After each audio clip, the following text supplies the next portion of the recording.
50 дугаар бүлэг аваад явцгаав.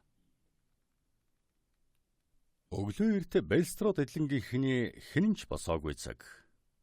Өчтөе хүний гартан оруулан хорж төгж авсандан санаа намраад түүнээс эгнэг тагцах этгэл төгс хажуулсан Скерти нэг цэцэрлгүй нам унтсан учир эхлээд орноос нь зугаатхан алхам газар улмаар эдлэнгээс бээр хэртэй газар болж өнгөрсөн зүйлийн талаар юу ч мэдсэнгүй.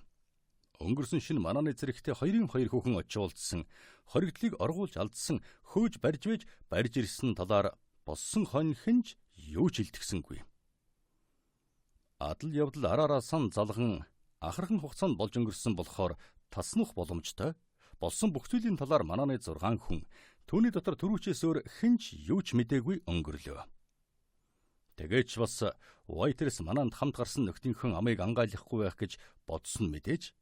Тэгтэн авхан өгсөн алтан зооснууд хэрэгэн бүтээсэн, хичнээн хайран байсан ч гэсэн тэдэнтэй хуваалцахаас өөр аргагүй болжээ. Тэгээд ч манай халдсахад төрөвчнхийн янзаар хөл гарна хүлээтэй суга хоригдлыг дараачин хүнд хүлээлгөө өгч, түүний оргсон барьсан баригдсан талаар хинч мэдлгүй өнгөрчээ. Голдсприйн оргсныг мэдсэн хэдхэн хүний ганцхан нь Марион дахиад баригдсан нь мдээгүй байлаа. Голдспироос салаад унтдаг өрөөрөөгөн очихоор явсан боловч шатууд өксөж явах зуран хачин дуу чимээ гарахыг дуулаад цонх руу очиж чагнахт нь доохноор нь хүн аяархан ярилцж байгаа. Тэгтэл нэг хүүхний дуу дуулдахыг дуулмагцсан хэний дуу болохыг таньсан боловч дахиад юу ч дуулдсангүй.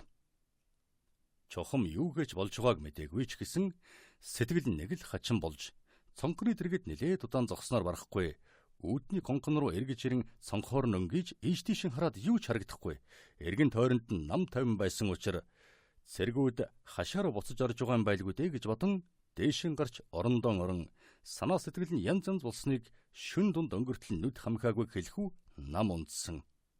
Генри Голдсприйг амдаж байсан цэргүүд тал бүрээс нь шавсан яг тэр агшинд түүнийгэн суллагдаад өөрлөн гүйн ирж явна гэж саяхан уулж учирсан жаргалдаан дахин өмбөж байна гэж амттай сайхан зөөдлөн амгалан нойрсож байжээ. Тэгээд сая сэрхэд нь бараг өдрө болсон байв. Амттай сайхан зүүд нойрноос сэрсэн хүн аимшигтай мухай мүзэж харна гэж яаж бодох вэ? Цонхныхон доогуур бүүн дуу чимээ болсноос цочин сэрхэд нь олон морины хөлийн чимээ гарч ширэм шүрүүн дуу зандрангуй тушаал хадаж бахан хансан янзтай нэг хүн эгдүүтээ инээж хөхөрч дуулдсан Скерти яг мөн байв. Өнөөдөр юу нэрт босоо бдэ? Аль эсвэл ийм орой болж орхисон хэрэггүй гэж бодон сайхан цагаан гар хуруугаан хүнжил доогуураас цохойлгон орныхоо өмнөх явган ширээн дээрээс эрдэн чулуун чимэгтэй жижиг цагаан авч харахад нь 10 цаг болж байлаа. Тэгтэлч цамхын цаг хангин нь дугарлаа. Цагаан ингэж яаруу санд руу авч харсны учир бол өглөө эртийн энэ хачин дуу чимээг сонсоод гайхсных. Өрчнийн явдлын дараа ингэж сандар твдсэн Голдсприйн оргосон тодорхой болж одоохон хойноос нь хөөх гэж байна гэж бодсных байлаа. Түүний оргосноос хойш удаж үгүй юу гэж бодон цагаан авч хараад 10 цаг болж байхад баярлалаа. Скерти харин юу болоод ингэтлийн баяртай байдаг хэрэг вэ? Уг нь ууралсан хорссон дом боож өгөх гэж баймар байтал ингэж хинэж хөхөрч байгаа нь ямар учиртай хэрэг вэ? Марион орноосон угсхийн болсон чигээрэн цонх руу гүйж очлоо. Өчигдөрхөн энэ цонхоор амьдралдаа үзэж хараагүй аимшигтай юм харсан бол одоо ч ялгаагүй юм болж байгаа харагдлаа. Морин дээр хүлээстэй эмээлтэй даруулаастай Генри Голдспер бүрэн зэвсэг агссан баахан цэргийн дунд зогсож байв. Бүгдээрийн морьтой бүрэн зэвсэгтэй аяны цөнхнүүдийн ганцгалсныг бодвол алсын аян замд гарах гэж байгаа бололтой. Эл сасгарсан замаар урагшаан хойш холхиж байгаа Ахмад Скертийн өмссөн зүснийг харвал баг зэргийн хамт явахгүй багдраг стабас өөрийн орлон явах гэж байгаа янзтай. Голдсприйн хар морийг унсан стабас баг зэргийн хөдлөхөөр урагш дүүлэн гарч ирлээ. Санаанд үнэхээр ормгүй ийм аимшигт юм халтхан харвуугүй юу? Урагшаа гэсэн дохио хадан морд ухсхийлдэж хайртхэн харагдахгүй болоход өөрийн ирэхгүй дуу алдсан Марионы галсант дуу яман бүрээний янгнан цангнан дарагдаад дуулдсан чгүй.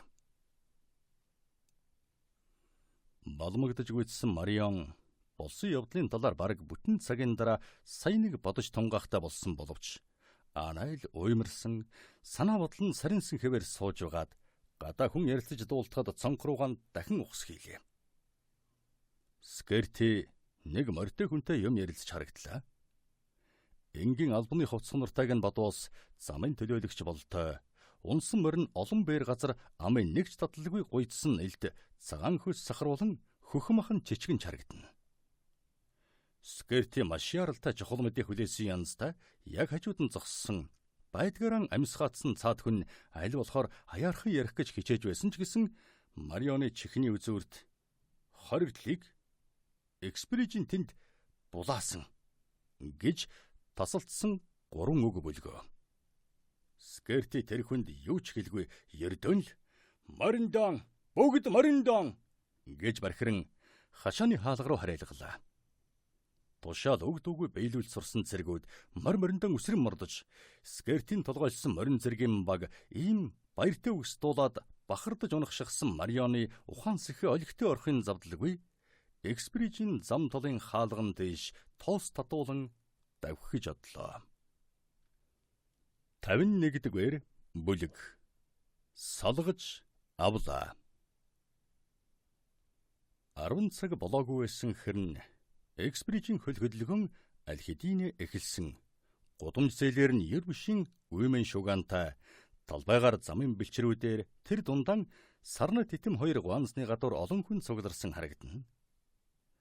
Зах зээл нэгдэг өдөр биш болохоор зах гаргаж ирсэн тариачд биш.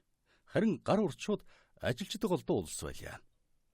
Югаан чим сонирхон ажлын орхин гарч ирцгээсэн юм шиг жирийн өдөр өмсдөх хувц сунартайгаан гуталчт нь ширэн илгэвчтэйгэн гар хуруун цавуу болчихсон дөнгөс сая төмөр болгож байсан дарагчууд нь хөлс туслуулсан хөөт ортогт дарагдсан. Тэрэмчид хамаг юм нь гурил болцгоосон чигээрэн махны худалдаач нь ярганыхан газараас шууд гарч ирсэн юм шиг эвгүй үнэр танар хангалуулсан амьтад их л хөөр хөгжөөнтэй ихэнх нь халамцуу харагдана. Хэн нэг хүний дайлаг бололтой хүн болгонд гуанзны зөөгчдийн урайлган авчирч өгч байгаа хатуу архитай том аяг гаргаар дамжин тууцтай бүрхэн малгайтай бараан царайтай өндрээр ойр хавийнхаа хэдэн залууг бусдаас илүү дайлж цаадуулан түүнийг Григори гэж дуудацхан тун эгэлжирийн ярилцаж хөөрөлдөж байгааг харахад додон сайн нөхөд болтой.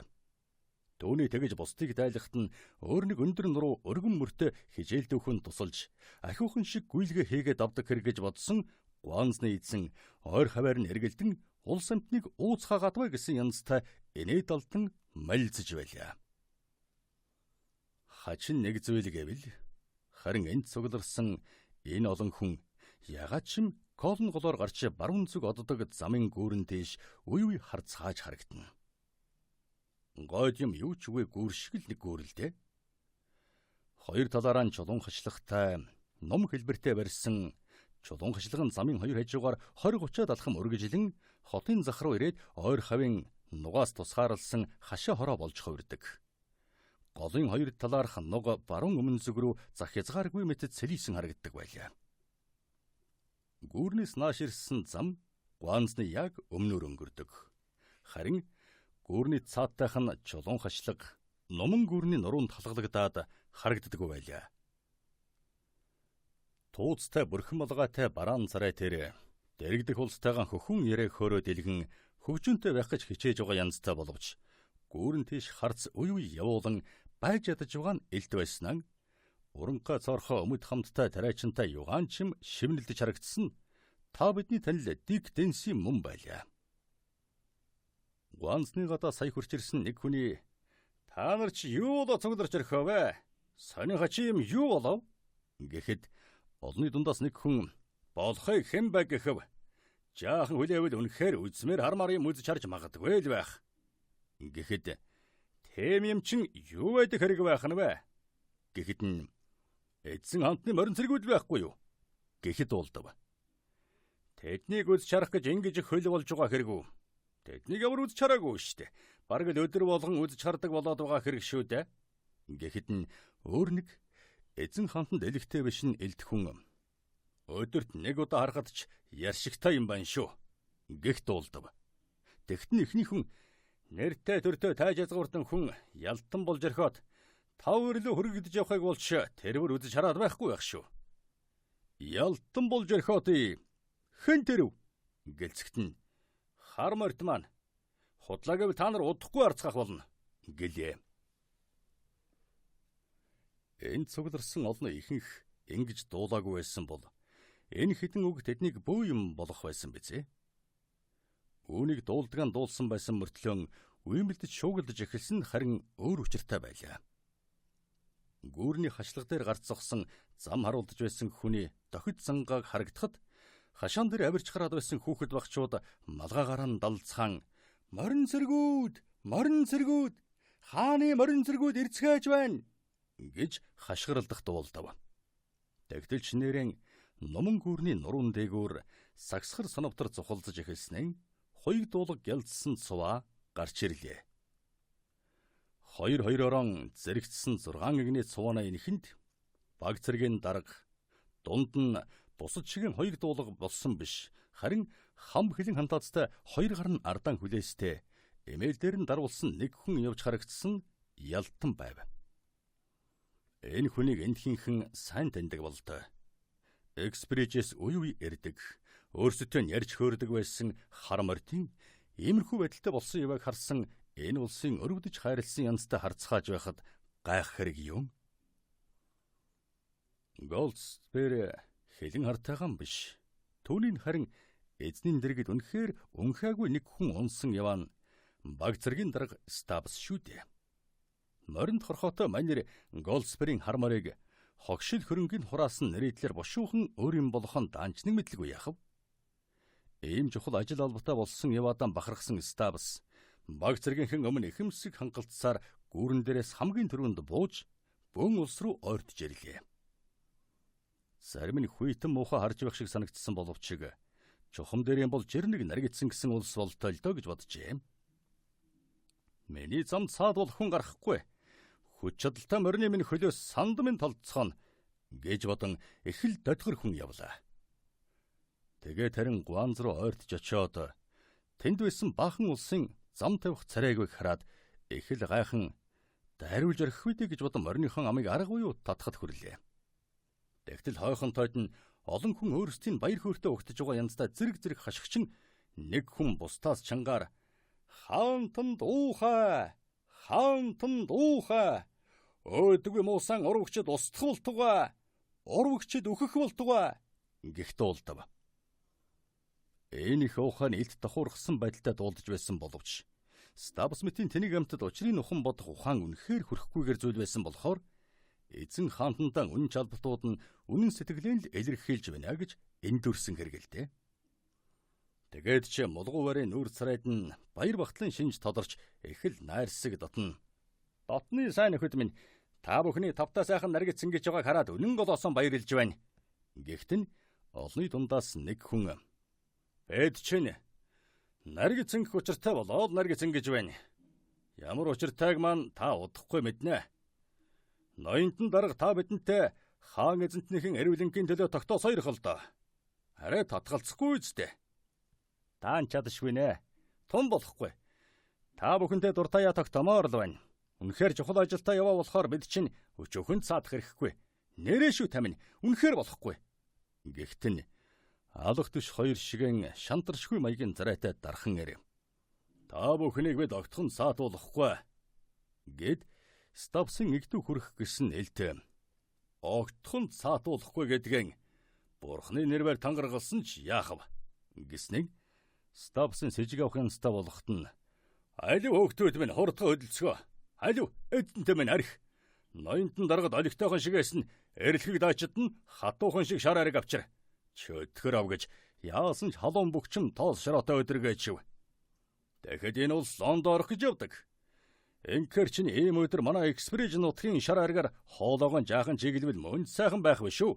Тийм биздээ залуусаа гэсэн хөдөөний хөдөр чирэг эрийн өөдөөс ингэж асуусныг ухаантаас шүүрч авсан цэргүүд ёстой гэсний тэмдэг болгон толгой догцхон гар хуруугаан гозолзуулв. Тэгтэлч үнэхээр үлгэрт гардаг шиг морьтой цэргүүдийн хоёр талаар ангад сангаж явсан байтугай хүн Шүлс өрин ирэхгүй залгим цагаан хөөс хөвсийсэн шар аригтай том аяг барьсан улс эгнэн зогслоо. Энэ улс бол худалдаачид ч биш. Гуанзны эзний зарцнарч биш. Харин бидний дээр ярьснаар энэ цугларсан улсын ихэнх нь болох гар урдшууд, дарагчууд мөн байлаа. Цэргүүдийн хувьд харин эдний хэн ямар улс болох нь огт хамаагүй. Аагам халуун энэ өдөр Шоротостой замаар 5 бэр давхин ангад сангарсан Ахмад Искертийн цэргүүд тэгээд ч хөөсөрсөн хүйтэн ундаа уруулдаан хөргүүгүй юу ухаан санаа түүнд бүрэн явсан хэрэг шүү дээ. Хүн болгонд барьсан том аягтайг даргын хаан юу гэхийг хүлээлгүй тосон авч хаан эзэнтний төлөө гэж хашгиралдан нэг амсгаагаар залгилцгаалаа. Ойр хавар нь байсан улс уухайг нь төрөн хашгиралдаж цэргүүдэд дуграа барьсан төрүүчин гэхэд тэднийг уламж хүндэлж байгаагаан элтхэн харуулах морин дээрэн ууцгааж байгаа тэднийг ховор нандин ундаанаас ганц туслыг боловч газардлаггүй амар тайван ууж үзгээ гэсэн шиг мордын дор бүрийдийн амгаа идэж авлаа. Хоригдлыг дундаан хийгээ зогсож байсан 2 цэрэгт дуграа барьсан 2 хүн мордын амгаа идэж аванган огт санаандгүй юм шиг хажуу тийш нь жаахан чангаан эгнэнээс баг зэрэг гаргалаа. Энэ хооронд нь хууз хар сахалтай бараан царайтай өндөрээр нэг талын цэрэгийн морины хүзүүн дагуур шурган орж очоод дашмигтайгаан хэрэгтний аманд ойртуулан харгалзагчт нь энэ хүний хоолойг жаахан чиглэхэд болно үсттэй. Хөөхий зайлвал хатж өгөх гэж яваа байлгүй. Гэхэд ганц 2 балгуулж орхил доо. Харин дараг харж орхихгүй. Гэд Стапсыг толгоогоор заахад нь энэ талаар зовх хэрэггүй гэсэн энэ хүн маань Григори Гарт байлаа. Ингээд хоригдлд бүр тулж очин. Алив энэс ганц 2 балгаж үз. Өөрийнт нь ууц сурснаас доор дарс байж магадгүй ч гэсэн тийм ч их муугүй. Тэгээд бас танд минь хэрэг болно. Зүгээр. Мориноос унна гэж битгий. Би араас тань төшчвэй. За ингээд гингүүтэн араар нь тавиран гарынхын хүлээсийг тэмдэрлээ. Ариг дарсанд хамаг ухаан санаа нь явж орхиод авчирч өгсөн улстай нь хашигнуулдаж байсан арын игнэний хэдэн цэрэг дээрэмчи явсан ирийн гарах руу гайхалтай хурдан шалам хөдөлж гялдсан жижиг гангаар Генри Голдсприйн гарын хүлээсийг тас огтолж орхисныг огт анзаарсангүй. Григори дашмигтайгаан хоригдлын аманд улам ойртууланган айтайхан дарс байгаа байж гээд аяарханаар Генри гоо минь гартан сул болсон шүү. Сулбууран шүүрч авангууд наад адгуусныхан амыг баруунтай ширгүүлээд энэ хутгаар нэг хатгаж орхиорой. Тэгэл хөөрхий чинь цаад гүүрээр чөтгөр шуламдч гүйцэгдэлгүй арилаад өгдөг юм шүү те.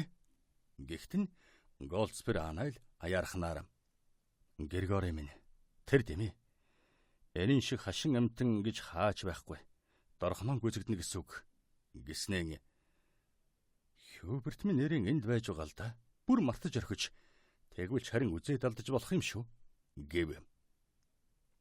Ахмад Искертийн цэргүүд Фландрид хийсэн аян дааныхаа турш гиндэж үзээгүйгээр гиндэж хоцорлоо. Хоригдод унуулсан хорооны агтны хамгийн хөгшин муумар халуун төмрөөр хайраад авсан юм шиг ухсхийн харвсан сум гэсэн үг шиг арилаад өгөн тэр.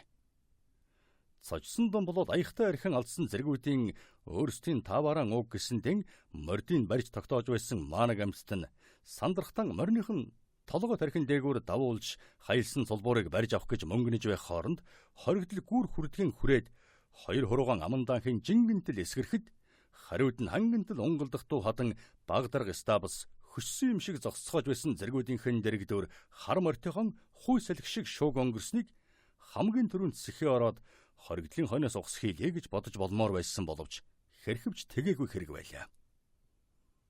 Багдарга стабс саньдан ингэж сүүхэтээ загнасан биш. Зүгтаасан хүний гүйцэж очивгүй юу н цаад хүн энгэр замнаас нь шүүрэн авч эмээлээс нь ховх татан зам дээр чулуудаж орхиод давхиут тундан хар морийг сэлгэн унаж тоос татуулан талиж өгөхийг хараад үнэхээр бахархсан олон ухаа хадуулан үлдэж хоцорлоо. Ойр хавар нэг цуурайдсан олны уухай харин гинтхэн намдаж энэ тентхэн гайхсан янзтай шивэр авир үг яриад дуулж эхэлхэн тэр. Хар мортын хачин байр байдал улс амтныг үнэхээр гайхууллаа. Гүүрний дунд хөрч явсан мориныхон амыг гинт хойд хоёр хөл дээрээ босдон татан зогсоосон нь зөв буруу хоёр тийш нь ээлжлүүлэн эргүүлэн эргээд давхиж явааг нь харахад морин юунаас ч юм үргээд аман дэлдэхгүй авч тавьсан болов уу гэж бодож боломоор байсан боловч тэгээгүй нь төдөлгүй тодорхой боллоо. Гүүрний төвгөр нурууны цаанаас сагсалтсан санавтар наранд гялцсан дуулганууд цохолзож харагдав. Зугтааж явсан хүний цаанаас морин зэргийн өөр нэг төрүүчнхээс хавгүй олон хүнтэй баг гарч ирсэн Ахмад Скертийн морд сумангийн гол хэсэг байжээ. Морд зэргийн эхний игнэнүүд гүүрний цаа толын хашлагтай зэрэгцэн гүүрэн дээр одоохон гарч ирэх гэж яваа харагдлаа. Ийхүү өмнөх зам нь хаагдсан хар морд арга буюу эргэсэн байлаа. Гэтэл харин энэ үеэр нь унаж тустлан хуурцснаа мэдээд ууран шатсан Ставсын морд цэргүүд даргийнхаа тушаалыг даган Голдсприйн наанаас амдан ухс хийцгээлээ. Хар морд маань хашаанч гарах газаргүй нэг бол амнасан алдахаас нэг бол баригдаж таарахаас зайлахгүй болсон юм шиг харагдав. Гүүрний цаан наан хоёроос хурдан буу агсаж жад гозолзуулсан морд цэргийн хоёр баг улам шахан ойрцсоор хоорондоо эрдэн гүүрний наа талын хачлаг түүнээс нааш хашааны цаад үзүүрэл тусгаарлагдаад байлаа. Унсан морин хичнээн хурдан сайн байлаа ч гэсэн гар хоосон хүн үнэхээр гарах газаргүй болсон. Тэгээд ч Голдспер бидэнд яах ч учран олхон болоод тэгж дэмийл хоёр тийшин дэмүүлж явах шиг харагдсан хэрэг билээ. Улс амтан дуу шуугүй юугэж болдог хэмээн сэтгэл төвшин хар зогслоо. Дэгтэл хилэн хармор наашаа гинтхэн эргэж яг чигээрийн сонхон тэр. Зарим хүн эзний дэмийл инглээдэ зугтаас нь тэр харгалзагшийнхан өөрийн гарт өөрөн орохоор шийдсэн болтой гэж бодож байлаа. Заримд нь харин дайраад гарах гэж шийдсэн аль талаар нь дарвил дээрийг шалгаж байх шиг санагджээ. Гэтэл хэний ч санаанд оромгүй юм болсон тэр. Эзнийхэн гүүрний наа толын хашлаг өнгөртөл давхиж ирснээр мориныхан амыг гинт залж байдгаараа гуаглан гар гозолзуулан байдгаар нь давирхад хар морь хашлаган дээгүүр дүүлэн харааж тэр доорох ногоон зүлгэн дээр дөрвөн хөлөөрөө цагтан бууж харагдлаа. Баяр баясгалантай дуу хадаан давхиж утсан түүний дуу ийм өндөр хашлаган дээгүүр ингэж зоригтой харайлахыг хараад баяр хөөр болсон багтан гайхсан олон юухаа нийлэн урам нь угарсан Скерти түүний ураг шмуутай цэргүүдийн жихэнд уддал хангинан суурайдсан хэрэг. Зугтаасан хүний хойноос буу бэжгэнүүлсэн боловч ганц сум туссангүй. Олигтойхон буудаг хүн өдрийн учиг ховор байсан болохоор хурдан буу балиач гэсэн балар цагийн ном сумар харавсантай юм өөр. Цэргүүд колон голын хөвөөгөөр нэхэн хөөсөн боловч түүнийг гүйснэ гэж бодхоос илүү албан үүрэгтэн арга буюу захирагдсных бөгөөд тэднийг нугын наа толын хашаа тойрочгүй явхад хар мортын бараа бараг тасраад тэр хол тэнгэрийн хаяаны наахантайд бүртгэнэх хумсын чинийхэн харин болоод байснаа бүр алга боллоо. 52 дугаар бүлэг баривчилсны хаан дараа. Ууган Карлын үед улс төрийн гэмт хэрэгтнүүд өнөөгөх шиг ховорхон зүйл биш байсан. Лодж хар данс хөдөлдөг харгас бурангүй засаг төрийн хамгийн хатуу ширүүн зэвсэг болж хувирсан. Хожимсүлтийн өөрөн улс төрийн хамгийн том гэмт хэрэгтэн болж зүйл дууссан дээд язгууртан Стаффорд ч мөн тийм данс хөдөлдөг байсан хэрэгэлдэ. Хэнийг боловч гүжиг гүтгэлгээр тавар гянданд хорьсон байхад хэнч гайхдаггүй. Тиймэрхүү явдал эдэггүй ямар нэг дээрэмчнийг барьснаас нэг их дуйлаан дэгдээдгүй байсан цаг. Генри Голдсперийг баривчилсан явдал ч тиймэрхүү л нэг ердийн зүйл байлаа. Харин түүнийг оргуулсан түүний зүгтаас нь ердийнхөөс зэгсэн өөр явдал болсон боловч эхлээд их л сонин хачин зүйл санагдаж тэр хавийнхны ярьж хөөрдөг ганцын болоод л өнгөрсөн хэрэг. Баривчлагдсан хүн яаж тэгж санаандгүй зүгтааж чадсан. Хааны талынхны уймын самун дэгдэгчд гэж нэрлдэг тэр улс сарна титэм хоёр гуанзны гата яаж тэгж нэг зэрэг цугларсан талаар нарийн ширээ мэдж байсан хүн хитгэн байсан хэрэг билээ. Генри Голдсперийн хаачсныг хэнч мэдэхгүй. Лондон орсон хэрэг байхаа гэж бодцоож байсан. Балар харанхуй ой хөвч шиг тэр их хот юу ч орсоргүй шингээж орхихоор бөгөөд хааны засаг төрд буруу үзэгдсэн болон сэжигтэй тооцогдсон бүгдийн хувьд хамгийн аюул осолгүй газар байлаа. Ахмад Скерти гайтай энэ хэрэг явдлын талаарх үг яриаг газар нэг ахуулахгүй юмсан гэж чадах чинээхэрийн оролдон дээд дарга нартан Голдсприйг баривчилсан оргуулж алдсан тухайн огт дуулгалгүй өнгөрч үр хариуцлаган хөсөрдүүлэн улан дорон гიშгэлжээ. Тэгтээ харин түүнийг гартан дахин оруулж чадна байхаа гэж бодсон гэхээр нарийн ширийн арга ухаан сөвгчилж нууц талдуур тандаачдыг тал тийшээ явуулсны дээр Мармадюк Вэдган эдлэнд очих учиртай захиа занаа бичиг цаас болгоныг замаас нь авч уншиж үздэг болжээ. Мармадюк ганд удаан байна гэдэг учир утгагүй зүйл болж хувраад гэрийн эзэнтэй өөртөө овоо ойр дотн болоод байсан боловч энэ нь бас эргэлзээтэйхэн зүйл. Учир нь хэн хэнийхэн найрсаг сайхан айсан үнэн голынх биш өнгөцгөн төдийн мэдээж хэрэг байлаа. Ахмад Скерти Мармадюкган босхыг ангалгасан цагаас эхлээд өөрийн зэргүүдийг хатуу гараар атгсан учраас цаадуулд нь дотор нь дургүй байсан ч гэсэн өөрсдийн дарга тийм болохоор түнд эрхэлж болохгүй гэдгийг дорд тэд мэдж байсан хэргэлдээ. Ялах шалахгүй юм болсон. Энэ айлын ёстон шилаас өчүүхэн төдий гажсан тухай бүрээд гэрийн эзнээс өршөөл уучил ярддаг эзэн хааны морин зэргүүдийг эзэнтнийхэн зарилгаар ирж эзэгнэн суугчд биш. Бэлстрод эдлэнгийн эзнийг эрхэм дээдсгэж тооцсон хүндэт харуулын ажил албан томилогдсон улс шин байна гэж бодож болмоор байсан хэрэг. Ахмад Скерти Мармадюкганд инхүү ёсыг будан найрсаг хандаж байсан жинхэнэ эрзэргийн хүн шиг эрс шударга төрөлхийн сайн сайхан айс цантай дан биш. Харин охины сэтгэлийг өөртөө татах гэсэн арга мэх байлаа. Энэ нь Марион Вэйдийн бие сэтгэлийг тэр чигээр нь эзэмдэх юмсан гэхээс өөр юм бодхон болсон заман алдаж гүйцсэн хэдий боловч гэнтгэн дүрлэлсэн хайр дурлалын гал халуун хүсэлд ачаал давтсны дээр Марионы болж үлдэх учиртай үнэхээр их эд хөрөнгө гэсэн үг энэ сайхан эзэмшил газар ухаан санаан тэр чигээр явсных байжээ. Энэ бол Бэлстрод эдлэнгээс тустан бөгөөд Марионыг мөдхөн хошуу нутагтан хамгийн баян чинээлэг хүүхэн болгож таарахаар сайхан эдлэн учир Скерти эзэгтэйг нь эхнэрийн болох гэж улайсан. Марион Вэйдийн сэтгэлийг татаж чаддаггүй юм гэхэд өөрийн эхнэрийн болох доолныг болгоно. Номоор нь үзээд болдгүй юм бол өөрөөр үзнэ. Тэгээд болдгүй юм гэхэд өөрийн биеэр гүндэн нэвтэрч нарийн ширээ мэдэж авсан аимшиг тэр нууцан аятайхан ашигладаг хэрэг гэж ягштал бодсон байлаа. Мармадюкган амнаас өөрийн мэдлэлд бүрэн ороод байгаа. Мармадюкган одод танхим шүүхэн өмнө очсон зогсож байна. Эзэн хаантны засаг төрд уран тэрсэлснийг хэдэн 10 хүн гэрчлэхэд бэлэн байна гэсэн үг бөгөөд өөрийн л ам ангаж гэмэн Мармадюквэд аимшиг тэр шүүхэж шилжинэ. Цэргүүдээ нүд ирэммүүг уюул эрхэм энэ хүн өөдгүй мө хоригдл болж хувирна гэж Скерти сайн мэдэж байлаа. Тэгтэн харин тийм юм хийхтэн хөрөхгүй байхаа гэж бодож авгаа хүүхнүүдийн сэтгэл татаж чаддаг өвчсөн дан итгэж байв. Замд нь саад болоод байх шиг байсан тэр нэг хүн Марионы нүднээс далд орсон. Марионч түүнээ мартсан янзтай.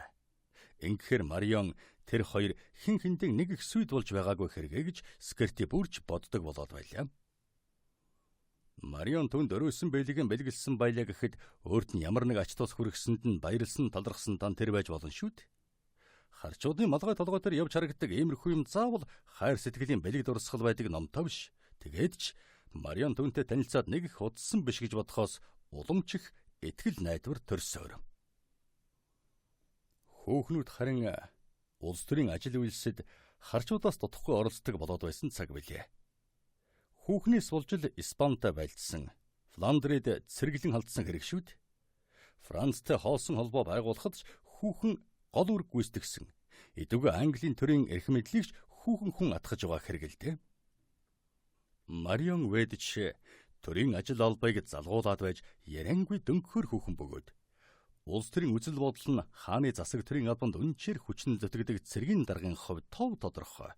Өөрийн үзэл бодлыг нэг ус удаа өөлж шүмжилж байснаар нь бодвоос бүгд найрамдах үзэлтнүүдийг талархдах нь ээлдэх хүүхэн. Тэгэхээр тэр талаар анч түүнтэй холбоо сүлбэтэй болсон байж магадгүй гэж бодсон Скерти харин Голдсприйн үнэхээр гайхалтай оргон зүхтаасан тэр өдөр Марионы байдал ямар болоод байсныг харсан бол өөрийгөө яалаа гэж ингэж хуурд суух билээ. Тэр өглөө цонхруугаан гүйж очин хайрт хүнийхэн хам гар хөлн хүлээстэй цэргүүдийн дунд хашигдсан зогсож байгааг харсан Марионы нүүр царай ямар шүү янзтай болсныг яагаад гэвэл сэтгэл нь төгссөн өв гашуу дарагдсан учрыг дорн гадарлах байсан.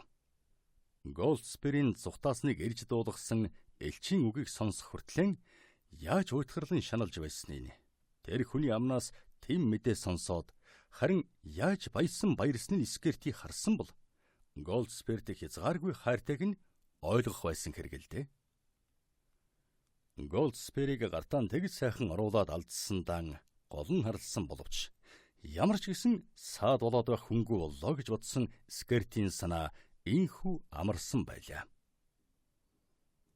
Голдспир Мармадюкын эдлэнгийн босгыг дахиад алхаж чадахгүй болсон болохоор эзний охины бие сэтгэлийг бүрэн эзэмдэх гэсэн санаандаа хүрэхэд нь саад болох юм өөр байхгүй гэсэн үг. Мармадюкгүй түүний үр хүүхдүүд өөрт нь аятайхан ханддаг хэвээр боловч хэний ямар шүү янзтай байгааг анхааралтайхан аждаг, андахгүй мэддэг хүний хувьд бол харин нанаал найрсаг байгаа нь элдвэсэн хэрэгэлтэй. Мармадюкгүй нууц хувилдаанд оролцсон хэрэгт холбогдож мэдхээр болоод байгаагаа нь мэдж байсан болохоор ийм байх нь аргагүй. Голдспирийн баривчлагдсан явдал ингэж болгоомжлоход хүргэжээ. Скертийн бараагч хармааргүй байсан ч хаширлаж болгоомжлсондоо байдал аятайхнаар эргэхийгч хэн байг гэхв гэж бодсондоо бие сэтгэлийн дэвчээртэй барьж байлаа. Эзэн хааныг шахаж байгаад шинэ парламент сонгох биш, харин хуучныг хуралдуулах тухай зарлиг гаргуулж чадсан явдал бол Мармадюкын саяхан илссэн намын хамаг найдвараа хандуулж мэрийн тэмцэж ирсэн чухам тэр зүйл билээ. Марионы хувьд ч скертэд итгэхгүй байх бүх үнц байсан ч гэсэн аавдан амь гол шигэн хайртай тулдаан л арга буюу аятайхан аяс замтай байдаг. Нууц цуглааны талаар юу ч мэдээгүй ч гэсэн аавын толгой дээрээс аюул нөмрөөд байгаа юм шиг совин татаад байдаг болжээ. Мармадюкгүй охиныхон санааг зовоохын нэмэр гэж бодоод тэр тухай юу ч хэлж яриагүй. Урилга заллаггүй энэ зочдтой айлгэрийн эзэгтэн хувьд аятайхан шиг аяс замтай байдаг юм шүү гэж л загсан. Тэгээд ч аавынхаа үгнээс зөрөхгүй тулд биеэм байдгаараа барьдаг байсан хэрэг. Скертийн хувьд бол гэрийн эзний охиныг өөртөө их л хүйтэн хүндий байна гэж бодох үндэс байхгүй. Харин ч ээлдэх сайхан хандж байгаад нь дотор нь тун додгор байдаг болоод байлаа.